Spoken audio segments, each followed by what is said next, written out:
Well met, my friends. Welcome to the fourth episode of my show Gamesäge. My name is Kai Herberts, and today I'm going to talk about the game Nexus, which was first released in 2005 by Avalon Hill, and it was re-released by Fantasy Flight Games, and they're always excellent at re-releasing stuff because they always streamline the games and improve upon them. So I'm going to do it a little bit differently this time around. There's going to be an extended playthrough where I'm looking at the game a little bit more in depth, and right now I just want to quickly go through the traits of great board games and say why it's a great game. So first of all, simple rules, as you'll see if you look at the other video that I will link to later on. The rules itself, they are very simple, easy to understand. There's 6 different units, 5 different terrain types, and it's basically just a few cards with a little bit of text on it that explain how they are going to affect the game. So actually reading the rulebook is also very straightforward. So I would definitely say simple rules ticked off. Then we have, let me look at my cheat sheet here, minimum downtime. I would say this isn't quite the case because you do have to wait for the other players to make their turn. But again, I would say it's not catastrophic because the game says right here on the box, it says a game for 2 to 4 players, and I personally think 3 is the best number, but also with 4 it's a good game, and with 4 players you don't have to wait that long until it's your turn again. So more or less, but I on a 3-point system, -0 plus, I would here say it's a 0. Then we have meaningful decisions.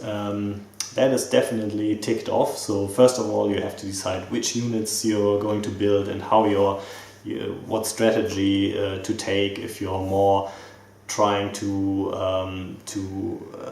secure your resources, or if you want to gamble a bit and dash forward to get more of these exploration tokens. So there's lots of decisions to be made, and it's a very, very nice thing about the game. Then player interaction, that's obviously in any game where you have to win by attacking the other players, you're going to have player interaction.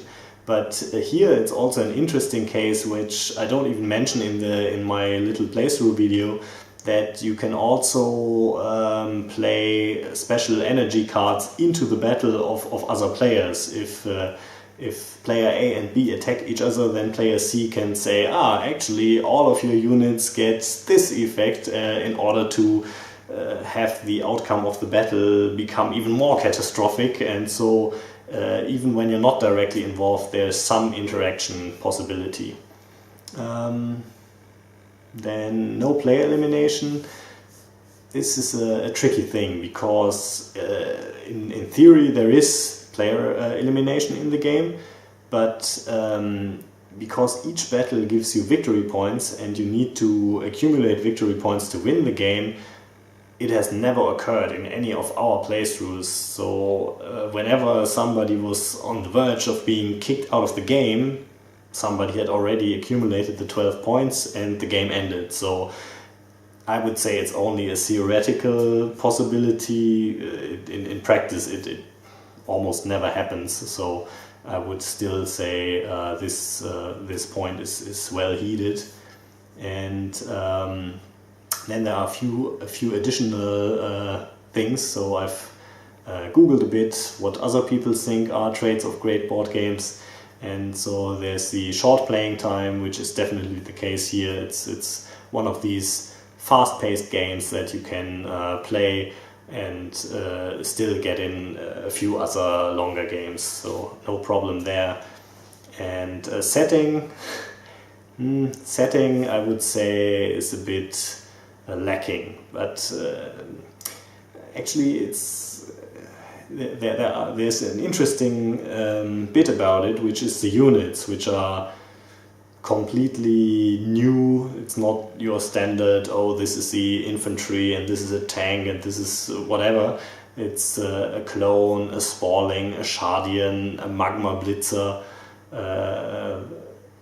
Magma Leaper and Boulder Blitzer. I'm even confusing the things now, and the Monolith Worm. But in any case, they've completely come up with this lore for the game. But at the same time, the actual background story is a 4-paragraph thing in the beginning of the rulebook, which basically says, oh, there are these corporations and they're trying to control this moon, which has these rare resources. And so I'm not sure. I'm not convinced on the setting. So. And the last point that somebody else made was no Kingmaker effect. Ah, yes, that's actually a good one. Typically, with this Kingmaker effect in a game, you have one person who can't win anymore, but he can still play in a certain way to make sure that a specific other person wins. And this is generally considered bad game design if that happens. And I would say this is not the case in Nexus Ops, because you can control how you interact with the other players, but you have to walk a long way across the map to reach the other players and to influence them. And so I would say this Kingmaker effect is really not there for Nexus Ops. So yeah, overall, really good game. Can recommend that. And it's now with the Fantasy Flight Games re-release, where there's lots of optional rules and these new unit types in a way. It's really fun. It's really good game. So definitely get that. Yeah, this is already it for this episode. I want to keep these videos about the verdicts fairly short. And then whoever is interested in seeing the game pieces and seeing how it plays out can click on the link and get that as well. So pursue your dreams and see you next time.